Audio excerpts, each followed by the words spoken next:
right, FOT Nation, SmashUps video cast. It's Tim Sackett. I'm your guy. And this is like number 4, I think it is. And we're going to talk a little bit today about some candidate experience.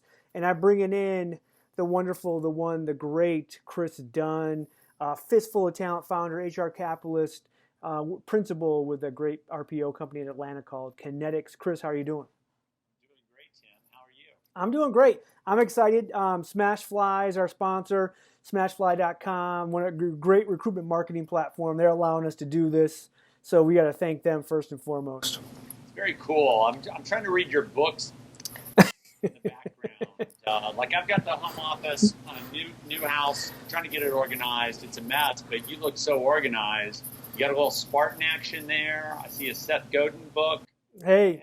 It's nice. We're going to hope that your home office video maintains because you're getting the max headroom stuff a little bit. So we'll see if that keeps going. Right now it's good. So, all right. So, hey, I brought you on because I want to talk to you. William Tincup, a friend of the FOT, one of the writers, wrote a post about candidate experience and candidate feedback in the use of bot technology, robot type technology. Whereas, hey, we suck so bad at giving candidates feedback. Why isn't somebody come up with a technology that will just automatically shoot them the feedback from their interview in a way that it seems semi-technical, semi-real, not all completely that way? And again, with artificial intelligence and all of this, we're probably going down that path. But Kris, it comes to the point of, why haven't we fixed this in corporate HR? Why can't we give feedback to candidates? Well, I think there's two things here, right? There's two things at play. The first one is we're driven by so much fear legally that we can't breathe, Tim. Right? But is it? I think that's first and foremost thing, especially for big companies. They don't even want to deal with it. They'd rather be bad and not say anything than say anything at all. So I think that's the first thing when you talk about like true corporate America. But are we think we're still? I mean, because I know that used to be the thing, right? It used to be like oh my God, a hiring manager, don't sell them anything. The reason they got the job was we selected a better, more qualified candidate, whatever language you wanted to use, because we were fearful we were going to go back and say, we didn't hire you because you're black, and you're like, no, that's not the case.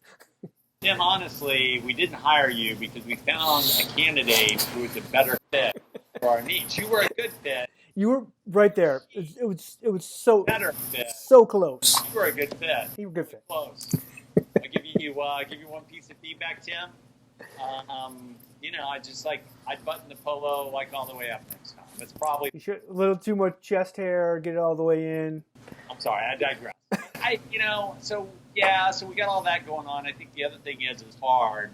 I don't know if I disagree with the fact that I don't want hiring managers giving that feedback. I would like to maybe consolidate that feedback point and make sure it's high quality in nature, because just like, we know all of our hiring managers don't make great hiring decisions, the same thing would hold true for feedback, right? Yeah. So I still think that there's a piece of that where we should still be able to fix this. Like, there's no reason. I mean, to me, if I'm running a really good talent acquisition shop on the corporate side, don't I want to own that? Again, I don't think I want to give that to my hiring manager. I think I want us to keep that internally and make sure, because just because a candidate doesn't work for me right now, they might work down in the future. Again, we're talking about candidate experience. So we have to be able to give them something. So I like the idea of giving feedback. I guess I'm going to play devil's advocate for you, okay? Because we originally started this talking about candidate experience and could a bot give it feedback to a candidate? Yeah. Coming up on all this artificial intelligence. Well, surely the robots of the future will scoff at our ATS. But isn't the ATS messaging just a form of a bot? Like you push a button and it gives them a message, and you could clearly give them that message to close them out. I think when Jerry Crispin talks about candidate experience, kind of the entry point I think that he talks about is every candidate gets gets feedback, even if it's automated in nature and is told the job's closed. Yeah. And thanks, but no thanks.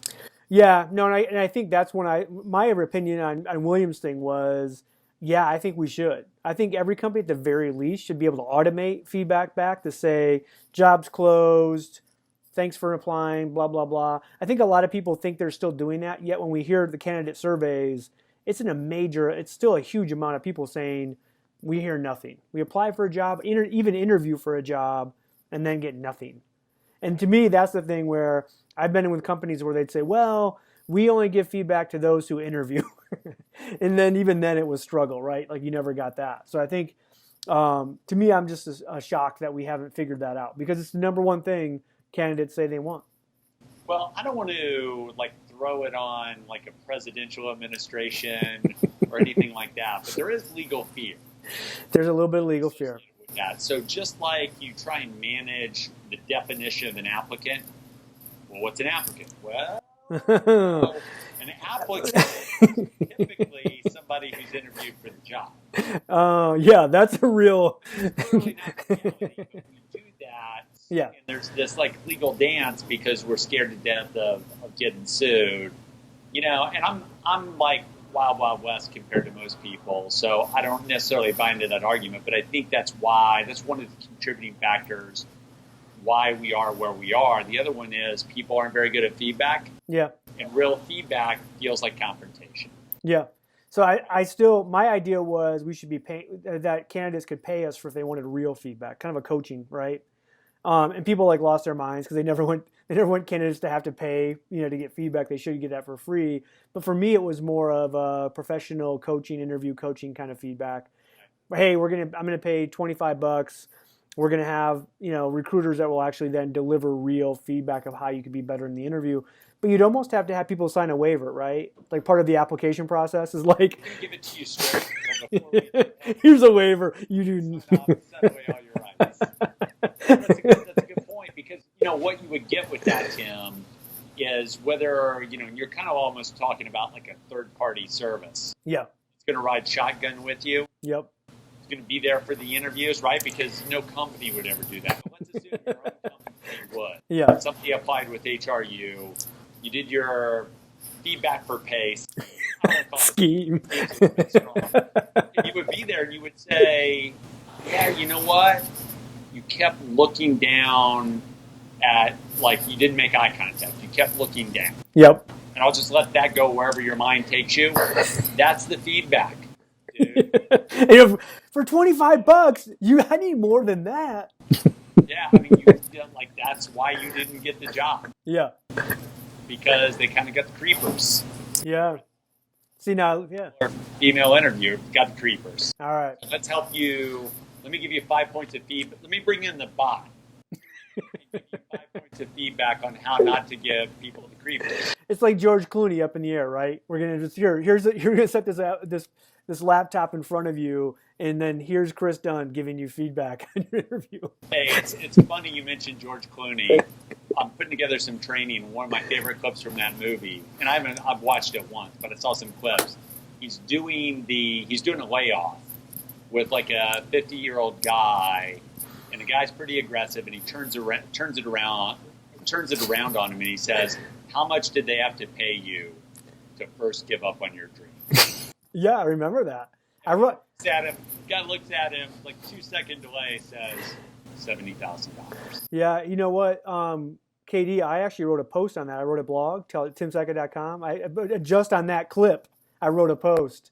You might want to check it out sometime. Your blog is amazing. Okay. All right. We've had enough candidate experience talk and feedback talk because we know it's not going to get fixed. So what happened recently, and you just wrote about it today on a blog called The HR Capitalist, was the acquisition Randstad did of Monster. Right. So you give us your take on what happened there. So, my take is all of us grew up with big macro job boards like Monster.com. Right? Yeah. I mean, we all, if you're from 35 years old, on up, you grew up in the HR industry. I'm sure I got a Trumposaurus around the office here somewhere. Yeah, you got Trumposaurus. I mean, it's all there. I mean, so it's it's like one of those events that happens. And what I wrote on The Capitalist is there's a lot of change that goes on. I think one of the things I said is that, Monster is the, you can pick like which one you want to go with. I mean, there's all kinds of, Monster is today's Kodak. Oh, yeah. Our industry's Kodak. Yep. Right? Monster is Blockbuster. And my thing is less about the industry, it's more about the fact that, I think there were 2 points. There was like one point in 2007. So they sold for roughly $420 million. Yeah. And to you and I, that sounds like a lot of money. They were 5.5 billion. Gap of $7 and $8 billion at one time. So I'm sure that Indeed started biting on their heels a little bit. On everyone's, yeah. They had a couple decisions to make. They could say, hey, are we going to get a skunk works going so we can understand this Indeed phenomenon and like really evaluate the risk that it provides? Or are we just going to flat out buy Indeed? Are we just going to like peel off the dollars and just eliminate the threat? And that's all a matter of time. So my point was that I think like with Monster, it just shows us in a really like close to home way for all the HR people that whatever business you're in, if it's a significant business and you've got competition, you always have to keep your eye open for what's next. And you should probably be trying to bankroll, if you can afford it, and certainly Monster could at one point, you should be certainly trying to bankroll R&D to figure out what's next and almost to plan on killing your existing business. That's the cash cow. Yeah. No, and I think there's a level of, arrogance is a strong word, but there's a level of arrogance between Monster, Career Builder, Dice, LinkedIn, to Indeed, right? Because they always they looked at that model and was like, that's never really going to work. All they're doing is scraping jobs. People want more than that. We offer all these more services. And the reality is they really kind of underestimated what the job seeker was looking for, which is, I just want to search for jobs in one place. Companies are going to be willing now to be there and pay money for that. And it took over such a huge, amount of that. And so now we're in this industry where you have Monster, Career Builder, LinkedIn, and Monster just is the smallest guy out right now, right? Do you foresee them being in business 2 years from now? I think like a lot of acquisitions, they're going to get rolled up in the belly of the acquiring company. And they'll be on the books like for something. They'll still be doing stuff. But I think any type of innovation is going to cease to exist. And I haven't read anything, to be fair. I haven't read anything about Randstad. Yeah. And what the strategic connection there was. Yeah. I'm sure there is a strategic connection. I'm sure they're looking at the existing assets. They're looking at the existing customers. Mm-hmm. And I'm sure they're thinking, hey, we can take this customer base, we can approach them in a different way, and we can sell in what we do across all these vertical lines of business to this customer. Well, you run an RPO firm, so if you had all that data of what these customers are actually, how many jobs they're posting, what they're hiring, their applicant, their flow, their spend. It's easy to kind of package together something that says, hey, we can help you in a better way, right? More effective, whatever it might be. It'll be interesting. Monster's such a huge brand. Like they were Super Bowl commercial brand type, right? Forever. And so to me, it's like, wow, you would think that brand by itself was worth $400 million just because somebody could come in and do something with it. So it's interesting how that goes away. Yeah. I think back in the day, you always look for like strategy that's going to put you out of business. And, Indeed starts scraping all these jobs. Who knew? It was an SEO play. Yeah. It allowed Indeed to redefine what a job posting was. Well, all the jobs. Yeah. You come to one place, and now we're going to do sponsored jobs or whatever they call it. Well, and crazy. The definition of the job posting. Oh yeah, and crazy enough, Simply Hired tried to do the exact same thing, had the exact same model, yet Indeed just kind of beat them to the punch. And you don't need two of those. I don't need two sites scraping every job in the world. I just need one. And I'm assuming, and again, I don't know tons about comparing the early days of Indeed versus Simply Hired. People like you and I and the people who are watching this knew about both of those. And ultimately, there had to be an execution premium on behalf of Indeed. Yeah. Indeed might have been the first mover, but Simply Hired could never overcome that. Simply Hired was a name, right? Yeah. 7, 8, 9 years ago. Yep. I mean, that was a name. You knew of them. That was an option, and it ceased to become an option over time. I think The big question is what's next, right? You've got LinkedIn just getting sucked up by Microsoft. That'll be interesting. Really? Who knows? That's a topic for another day. You've got Glassdoor, who is aggregating a lot of eyeballs, and the biggest way they're trying to monetize that is by, guess what? Job postings. Job post eyeballs. No, that'll be the one to watch. 'Cause I still think they're trying to figure out too how to make it profitable. But I mean, we have an entire generation and even multiple generations now who, like, I mean, before you go out to dinner, before you get a hotel, before you do anything, you're getting online and checking them out. I want to know what the reviews are. Before I buy a jacket, I want to know what the reviews are. And now, before you accept a job, you want to know what the reviews are. So again, it's interesting because Indeed is pulling that data in too. And I don't know if have you taken a look at the Indeed job or company like profile data versus Glassdoor's? It almost is like Indeed's pulling Glassdoor data in. Some of it.